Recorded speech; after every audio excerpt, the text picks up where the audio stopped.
올라 아토입니다. 반갑습니다. 주요 IT 관련 소식 전해드리도록 하겠습니다.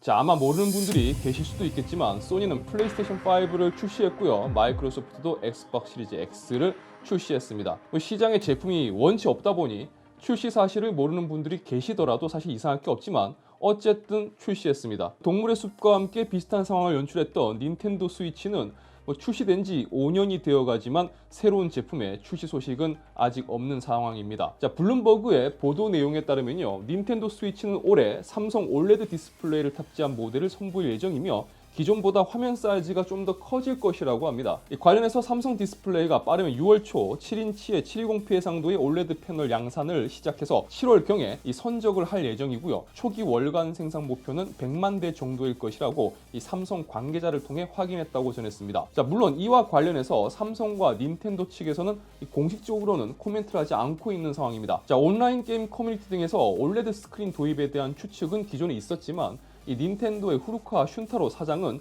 올 2월 새로운 스위치를 발표할 계획이 없다고 밝혔습니다. 자, 하지만 삼성의 올레드 패널 도입은 닌텐도가 이 스위치의 업데이트를 진지하게 고려하고 있다고 볼 수 있는 이유일 수도 모르겠습니다. 자, 닌텐도 입장에서는 올해 올레드 디스플레이를 탑재한 프리미엄 버전의 닌텐도 스위치가 연말에 만약 출시가 된다면 매출과 스위치 플랫폼의 수면 영장을 함께 노릴 수 있다는 이점이 있을 겁니다. TV 연결 시 4K 해상도까지 지원할 것이라고 예측이 나오고 있고요. 물론 이 부분은 아직까지는 카더라기 때문에 확정적으로 오피셜적인 내용으로 보기에는 어려움은 있습니다.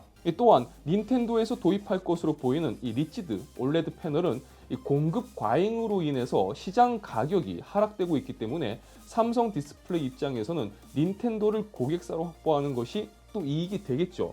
물론 닌텐도 입장에서도 반도체 공급 부족이 이제 디스플레이 관련 부품 공급 부족으로 압박되는 시기에 삼성 디스플레이를 통해서 패널 공급을 안정적으로 확보할 수 있다면 이것 역시 이점이 될 겁니다. 아직 카더라이기도 하고 이 닌텐도나 삼성 모두 노코멘트 중이기 때문에 좀 더 기다려봐야 되겠지만 5년차 콘솔인 이 스위치를 업그레이드하는 부분은 분명 기대할 만한 요소라고 생각됩니다. 자, 하지만 삼성 디스플레이 쪽 상황을 두고 본다면 올해 연초부터 나오는 이 소식들을 정리해 봤을 때 삼성 디스플레이의 올해 상황은 상당히 좋게 흘러간다고 볼 수가 있을 것 같습니다. 이미 기존에 나왔었던 소식들만 정리해 보더라도 애플의 올레드 패널을 공급하는 부분과 더불어서 닌텐도도 새로운 고객사를 확보했고, 그리고 올해는 이 랩탑용 올레드 패널도 본격적으로 생산한다고 했기 때문에 올레드 사업 부분에서 꽤나 선전할 수 있지 않을까 기대해 볼 수 있을 것 같습니다. 자, 엔비디아는 2월 RTX 3060을 출시했습니다. 채굴 성능 제한이라는 극단적인 조치에도 불구하고 여전히 제품은 구입하기가 어렵고 시장 가격은 찬란하기 그지없습니다. 자, 이미 중국에서는 바이오스 수정을 통해서 채굴 성능 제한을 우회하는 데 성공했다고 하고요. 또 어찌되었든 결론은 3060도 기존 엔비디아의 30 시리즈와 비교했을 때 별반 다를 것 없이 안전 못 쓰고 곡괭이 짊어지고 광산으로 출근하는 노동자 중 하나가 되어버렸습니다. 자, 그러던 중 RTX 3080 Ti 관련 루머가 이제 흘러나오고 있습니다. 물론 이것 역시 아직 카더라입니다. 정확히 출시 스케줄이 잡혔다던가 언제쯤 나올 것이라는 이야기는 없습니다. 그저 새로 나온 루머에서는 4월 출시설이 나오고 있지만 이것 역시 현 시점에서는 루머로 간주하고 봐야 될 겁니다. 다만 계속 이야기가 나오고 있다는 건 라인업에서 완전히 사라진 게 아니라고 볼 수도 있겠죠. 자, 최근 업데이트된 루머의 내용을 살펴보면요, 이전 3080 Ti의 주요 특징 중 하나였던 20GB의 메모리가 12GB로 줄어들었고요. 메모리 클럭 스피드 역시 기존 3080과 동일할 것이라고 합니다. 그리고 이 루머에 대해서 나오니 어쩌니를 이야기하기 전에 우리는 몇 가지 좀 생각해 봐야 될 부분이 있을 겁니다. 우선 기존 3080 Ti의 가장 큰 특징인 20GB 용량의 이 메모리 부분입니다. 그런데 이게 현재 나오는 루머에서는 12GB로 줄어들면서 기존 3080과 비교했을 때 거의 2GB 정도만 늘어나게 된 겁니다.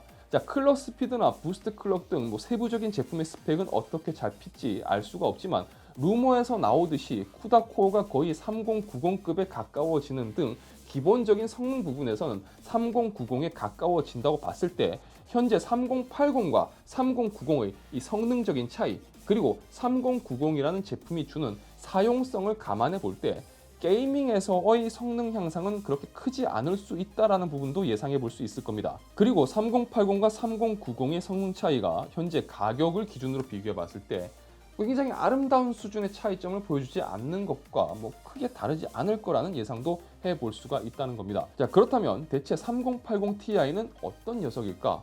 조금이라도 더 늘어나는 메모리와 대역폭을 생각해 볼 때 3080에서 좀 더 작업성을 강조한 모델 라인이 될 것으로 예상을 해 볼 수가 있을 겁니다. 자, 물론 게임 성능이 일부 더 향상되긴 하겠지만 그 향상 폭이라는 건 제 채널에 그 3090 관련한 제품 리뷰를 보시면 3080과의 차이점이 있을 겁니다. 어찌되었든 처음 이 제품의 루머가 돌 때 이 녀석 때문에 3080 구입을 미루셨던 분들이 꽤 계셨던 것으로 아는데 그분들은 진짜 이 녀석이 원망스러우실 겁니다. 그리고 어떻게 나오든 간에 최근 3060을 보면서 느낀 거지만 현재 상황에서는 답이 없다는 걸 절실히 봤기 때문에 또 얼마나 아름다운 가격으로 나올지도 부정적인 의미에서 기대가 됩니다. 자, 그렇네요. 이제는 미친 가격 때문에 솔직히 말하면 긍정적으로는 별 기대가 안 됩니다. 자, 시장 분석 회사인 JPR이 지난 분기 GPU 관련 시장 분석 보고서를 발표했습니다. 자, 이 보고서의 주요 내용을 살펴보면 2020년 3분기 대비 4분기 출하량은 AMD가 6.4% 증가, 인텔은 33.2%가 증가, 엔비디아는 7.3%가 감소했습니다. 전체 PC 시장 규모는 지난 분기 대비 30.25%가 증가했고요. 전년 대비 35.76%가 증가했습니다. 자, 코로나19로 인해서 노트북 출하량이 처음으로 2억 3천만 대를 넘어섰고요. 연간 선정률은 49%를 기록했다고 합니다. 하지만 2021년의 전망은 이보다 6% 떨어지며 2020년 미국에서 코로나 관련 크롬북 등이 구제 패키지로 나오는 등 여러 가지 노트북 구매에 지원들이 있었지만 2021년에는 추가적인 지원은 없을 가능성을 생각해 봤을 때 전반적으로 출하량 및 성장률은 줄어들 것으로 예상된다고 합니다. 인텔은 아무래도 내장 GPU로 인한 점유율로 봐야 될 겁니다. 그렇죠. 그리고 노트북 공급량 증가로 인해서 점유율 상승분이 굉장히 크다고 볼 수가 있을 것 같습니다. 자, 인텔을 제외하고 순수 외장형 그래픽카드 시장만으로 두고 본다면 엔비디아는 꾸준히 점유율을 늘려왔습니다. 2020년 3분기 이후로는 PC 시장 점유율이라기보다는 아시다시피 채굴 시장 점유율로 보이는 건 그렇죠. 제가 이상한 건 아니겠죠. 여러분도 그렇게 생각하시죠? 자, JPR은 보고서에서 2분기 동안 게임 시장의 성장 및 이 코로나로 인해서 홈오피스 수요에 따라서 그래픽카드 및 노트북의 판매량이 함께 증가했다. 또한 암호화폐 채굴로 인한 수요가 늘었고 GPU에 가장 적합한 코인이라고 볼 수 있는 이더리움 같은 경우는 곧 버전 2.0으로 전환이 되기 때문에 그로 인해서 채굴 시장에서의 GPU 효율을 아마 떨어뜨릴 것이다. 따라서 암호화폐 채굴을 위해 GPU 구입에 투자하는 것은 앞으로 어리석은 일이 될 것이다 라고 밝혔습니다. 시장 점유율이 어땠고 출하량이 어땠고 보다는 사실 마지막 JPR 보고서에서 밝힌 이 내용이 좀 더 여러분들에겐 솔깃할 겁니다. 자, 과연 JPR에서 전한 내용처럼 앞으로 채굴 시장에서 GPU 효율이 격감하게 될지는 기대를 해봐야 되겠죠. 그래픽카드 시장이 이제는 좀 정상적으로 돌아왔으면 좋겠습니다. 자, 하드웨어 이야기를 좀 해보겠습니다. 인텔의 11세대 CPU가 이번 달 출시 예정이라고 합니다. 그러니까 거의 3월 30일에 출시일이 확정되는 분위기인데 그로 인해서 드디어 AMD와 인텔은 모두 PCI Express 4.0을 지원하게 됩니다. 자, PCI Express 4.0을 지원하는 SSD도 초기에는 초당 5000MB의 평균 속도에서 이제는 초당 7000MB로 업그레이드가 되었죠. 자, 5000을 1세대라고 본다면 최근 7000은 2세대인 겁니다. 자, 그에 맞춰서 다양한 M.2가 나오고 있는데 삼성도 드디어 PCI Express 4.0 버전의 M.2를 얼마 전 출시했습니다. 바로 980 프로라는 녀석이죠. 예상하시겠지만 가격은 굉장히 아름답습니다. 자, 어찌되었든 뭐든지 빠른 녀석들은 다 비쌉니다. 그쵸? 자동차도 비행기도 여튼 뭐든지 빠르다고 하면 다 비싸요. 30일 출시 예정인 삼성의 새로운 M.2가 하나 더 있습니다. 바로 980입니다. 자, 이쯤에서 980 프로가 PCI Express 4.0이었으니까 그냥 980 그러면 이 녀석은 PCI Express 4.0 기반의 조금은 느린 녀석이겠구나 라고 생각을 하실 겁니다.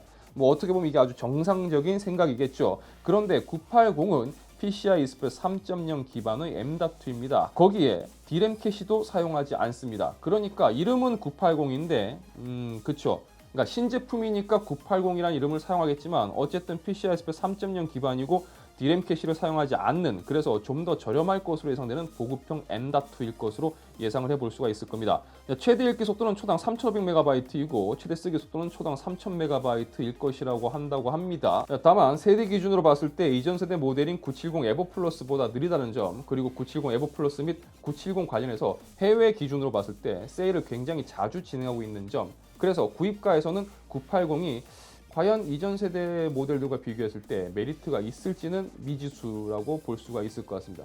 좀 더 지켜봐야 되겠죠. 출시됐을 때 가격을 봐야 될 것 같습니다. 자, AMD는 라데온 6000 시리즈를 공개했을 때 STEM, 그러니까 AMD식 표현으로는 스마트 액세스 메모리 기능을 사용할 수 있기 때문에 성능을 훨씬 더 끌어올릴 수 있다라고 밝혔습니다. 물론 이때까지만 해도 AMD만의 자체 기술인 것처럼 홍보되었었지만 사실은 리사이즈 바 기능을 사용하는 것과 동일한 거였죠. 자, 어쨌든 그래서 이 엔비디아에서도 뭐 니들만 있냐, 우리도 할 수 있다라며 이 리사이즈 바 기능 지원을 공식적으로 밝혔습니다. 그렇다면 이 기능들 이젠 다 쓸 수가 있느냐? 안타깝지만 또 그렇지도 않습니다. 자, 먼저 AMD의 경우는 라데온 6000 시리즈만 이 기능을 지원하고 있으며 엔비디아는 RTX 30 시리즈만 이 기능을 지원하는 것으로 알려져 있습니다. 그리고 AMD는 라이젠 5000번대에서만 이 기능을 사용할 수 있다고 했습니다만 최근 라데온 6700 XT를 발표하면서 AMD는 공식적으로 일부 라이젠 3000번대에서도 이제 500번대 마더보드를 사용할 경우 이 SAM 기능을 사용할 수 있다고 밝혔습니다. 물론 마더보드의 경우 400 시리즈에서도 이 기능을 지원할 가능성이 있습니다. 어차피 리사이즈 바 기능이 굳이 PCI Express Gen 4여야만 쓸 수 있는 게 아니기 때문에 PCI Express Gen 3에서도 사용할 수가 있는 거죠. AMD 및 제조사에서 바이오스 업데이트를 통해서 지원을 해줄 가능성은 있습니다. 어쨌든 AMD나 엔비디아나 이 리사이즈 바 기술을 강조하고 있고, 또 이를 통해서 얻을 수 있는 이점이 성능 향상과 더불어서 이 GPU의 메모리 병목 형상을 제거해 줄 수 있는 기술이기 때문에 앞으로 좀 더 활성화가 되고 자리 잡게 된다면 PC 게이밍 그래픽 사용자들 뿐만 아니라 GPU를 좀 사용하는 이 컨텐츠 제작자들에게도 큰 도움이 될 것으로 예상을 해볼 수가 있을 것 같습니다.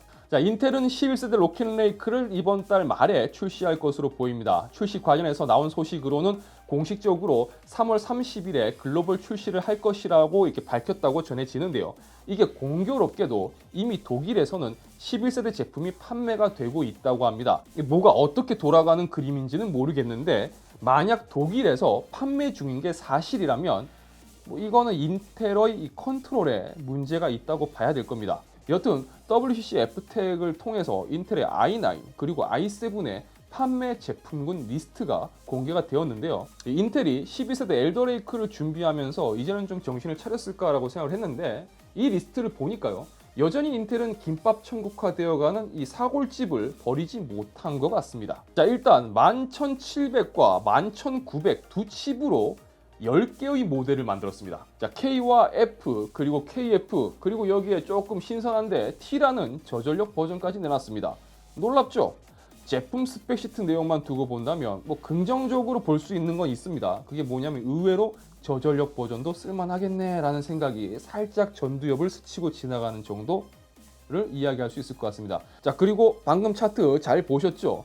여기서 더 소름 돋는 이야기 하나 더 말씀드리자면 지금까지 여러분들 보신 이 차트 있죠? 이거 10개 모델이 모두 8코어 제품이라는 겁니다. 그러니까 인텔은 이번에 11세대에서 8코어 칩으로 무려 10개의 제품을 내놓습니다. 그러니까 이건 사골 국물을 진하게 우려낸 뒤에 설렁탕, 곰탕, 도가니탕, 소머리 곰탕, 꼬리곰탕 등등 여기서 조금 더 아쉬우면 메뉴 앞에 특자 하나씩 더 붙여가지고 추가로 메뉴 구성하는 것과 굉장히 비슷해 보입니다. 역시 이 사골 장인들의 손맛은 어딜 가지 않습니다. 여전히 잘 우려내고 있는 걸 우린 볼 수가 있네요. 자, 11세대는 사전에 유출된 리뷰 등으로 인해서 11세대의 사전 민심이 썩 좋지 않은 상황입니다.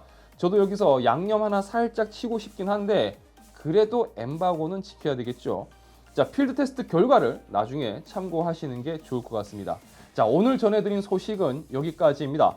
채널 아토에서는 다양한 IT 관련 소식과 정보 그리고 제품 정보와 리뷰를 전해드리고 있습니다.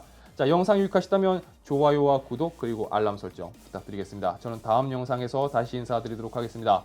시청해주셔서 진심으로 감사합니다. 지금까지 아토였습니다. 고맙습니다.